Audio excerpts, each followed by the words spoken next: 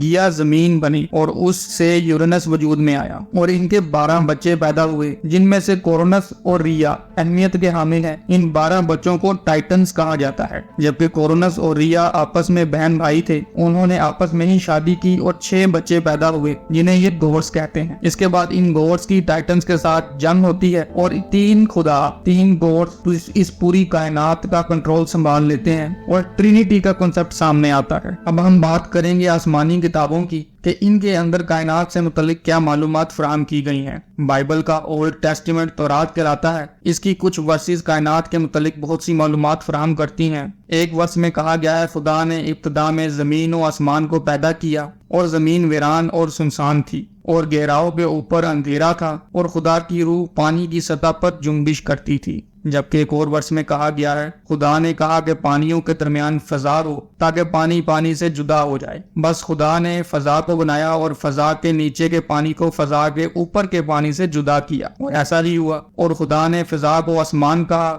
اور شام ہوئی اور صبح ہوئی، سو دوسرا دن ہوا۔ ایک اور ورس میں کہا گیا ہے خدا نے کہا کہ فلک پر نیر ہوں کہ دن کو رات سے الگ کریں اور وہ نشانیوں اور زمانوں اور دنوں اور برسوں کے امتیاز کے لیے ہوں، اور وہ فلک پر انوار کے لیے ہوں کہ زمین پر روشنی ڈالیں، اور ایسا ہی ہوا۔ سو خدا نے 2 بڑے نیر بنائے، ایک نیر اکبر کہ دن پر حکم کرے اور ایک نیر اصغر کہ رات پر حکم کرے، اور اس نے ستاروں کو بھی بنایا اور خدا نے ان کو فلک پر رکھا کہ زمین پر روشنی ڈالیں۔ ایک اور ورس میں کہا گیا ہے خدا نے کہا کہ پانی جانداروں کو کثرت سے پیدا کرے اور پرندے زمین کے اوپر فضا میں اڑیں۔ اب ذرا غور کریں تو پتہ چلتا ہے کہ تورات میں بھی خدا کی سمندر پر موجودگی، پھر زمین و آسمان کے پانی کی علیحدگی کا ذکر کیا گیا ہے اور جانداروں کی پیدائش میں پانی کی اہمیت واضح کی گئی ہے۔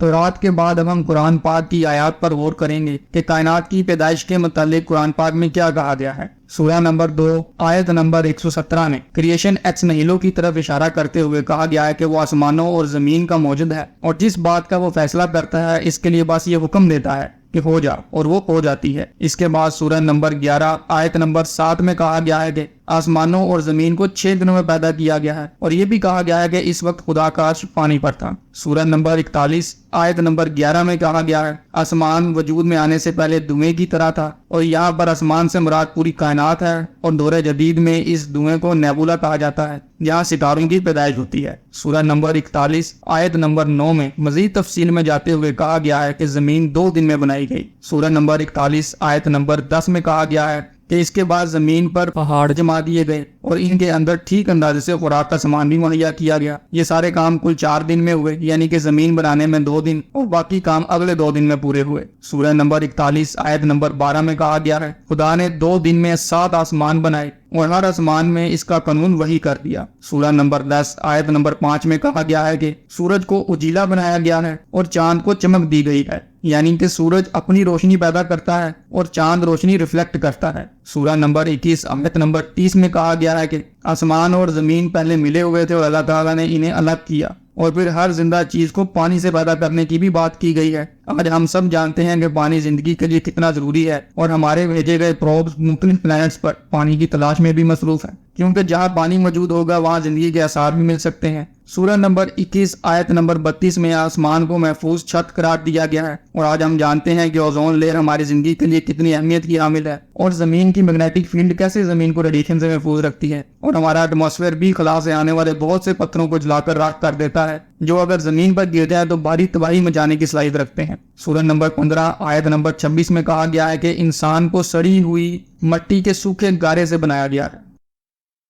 ان سب تحاریر اور آسمانی کتب کا مطالعہ کرنے سے کچھ قابل ذکر نکات سامنے آتے ہیں۔ پہلا یہ کہ سومیرین، ایجپشین اور چائنیز سیولائزیشن میں زمین کو فلیٹ سمجھا جاتا تھا اور آسمان کو ایک گنبد سمجھا جاتا تھا۔ دوسرا یہ کہ ایجپشین، سومیرین اور چائنیز سیولائزیشن میں زمین اور آسمان کے پہلے ایک اور بعد میں الگ الگ ہونے کا دعویٰ کیا گیا ہے، اور یہی دعویٰ تورات اور قرآن میں بھی موجود ہے۔ تیسرا یہ کہ چائنیز سیولائزیشن میں انسان کو مٹی سے پیدا کرنے کا دعویٰ کیا گیا، جبکہ قرآن میں بھی انسان کو مٹی سے ہی پیدا کرنے کا حوالہ موجود ہے۔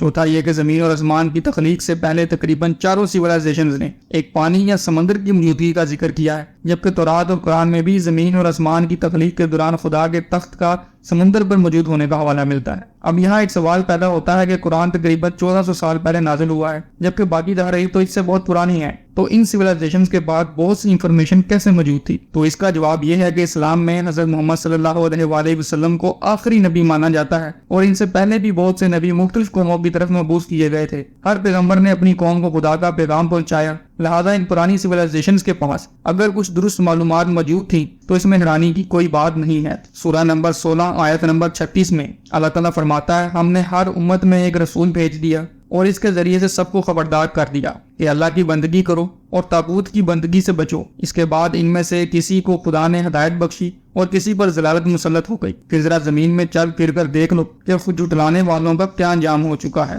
سورہ نمبر 42 آیت نمبر 13 میں اللہ تعالیٰ فرماتا ہے، اس نے تمہارے لیے دین کا وہی طریقہ مقرر کیا ہے جس کا حکم اس نے نوح علیہ السلام کو دیا تھا، اور جسے اے محمد صلی اللہ علیہ وآلہ وسلم اب تمہاری طرف ہم نے وحی کے ذریعے سے بھیجا ہے، اور جس کی ہدایت ہم ابراہیم علیہ السلام کو اور موسیٰ کو اور عیسیٰ علیہ السلام کو دے چکے ہیں، اس تاکید کے ساتھ کہ قائم کرو اس دین کو اور اس میں متفرق نہ ہو جاؤ۔ یہی بات ان مشرکین کو سخت ناگوار ہوئی ہے جس کی طرف اے محمد صلی اللہ علیہ وسلم تم انہیں دعوت دے رہے ہو۔ اللہ جسے چاہتا ہے اپنا کر لیتا ہے، اور وہ اپنی طرف آنے کا راستہ اسی کو دکھاتا ہے جو اس کی طرف رجوع کرے۔ اللہ حافظ۔